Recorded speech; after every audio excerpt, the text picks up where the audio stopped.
مرتبہ تشنگان علم و عرفان اور حاضرین محفل، السلام علیکم۔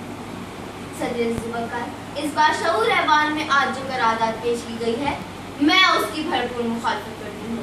جی ہاں جناب والا، میں نہیں مانتی کہ محنت انسان کی قسمت کا فیصلہ کرتی ہے۔ میں نے کہیں پہ پڑھا کہ انسان کو وہی کچھ ملتا ہے جس کے لیے وہ محنت کرتا ہے، تو میں نے سوچا کہ کیوں نہ اس بات کی صداقت کا جائزہ لیا جائے، مگر افسوس ہوا حضور وقار، بہت افسوس ہوا۔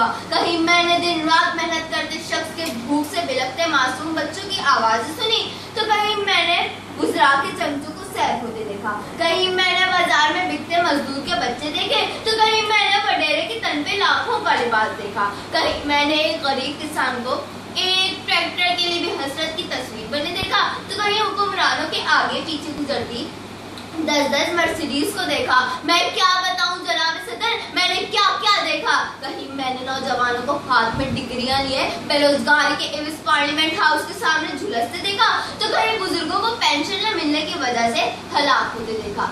جناب صدر، اب ترقی محنت سے نہیں بلکہ ابلیسی نظام کا ساتھ دے کر ابلیسی نظام کا حصہ بن کر حاصل ہوتی ہے۔ اگر ہم اپنے ملک کی بات کریں تو کیا آپ نہیں جانتے کہ یہاں اصل محنت کون کرتا ہے اور پھل کون کھاتا ہے؟ کیا آپ نہیں جانتے کہ ہمارے ملک کے وڈیرے اور جاگیردار نہ صرف اپنی زمینوں کے بلکہ ان پہ محنت کرنے والے مزاروں کے گھروں کی عزتوں کے بھی مالک و مختار ہوتے ہیں؟ آج کا اصول محنت نہیں بلکہ سرمایہ ہے۔ آج ہم سے یہ کہا جاتا ہے کہ قائد اعظم کل بھی ہمارے کام آئے تھے اور قائد اعظم آج بھی ہمارے کام آئے۔ آپ کو ڈگری چاہیے، بس قائد اعظم آپ کے ساتھ ہوں، آپ کو فکر کی کوئی ضرورت ہی نہیں۔ آپ کو سرکاری ملازمت چاہیے، مل جائے گی، بس آپ کی جیب خالی نہ ہو، قائد اعظم آپ کے ساتھ ہو۔ جناب صدر، آج کے دور میں راشی اور مرتشی دونوں ایک دوسرے کا ساتھ نبھاتے ہیں اور ایک دوسرے کی قسمت کو چمکاتے ہیں۔ یہ حقیقت ہے جناب صدر، یہی حقیقت ہے، اور حقیقت سے نظریں چرا کر جذباتی باتیں کرنا میرے مخالفین کا طور طریقہ ہو سکتا ہے مگر میرا نہیں۔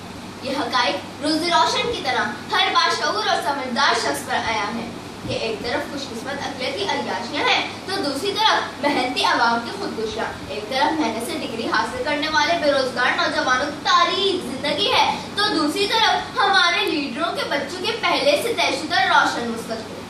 میں پوچھتی ہوں آپ سے اور یہاں بیٹھے ہر ایک شخص سے کہ اگر محنت سے قسمت بدلتی ہے جناب صدر، تو ڈاکٹر فوزیہ کو امریکہ جیسے درندہ مجھ سے آزاد کروانے کے لیے ان کی بہن کی محنتیں کیوں نہیں لا رہی؟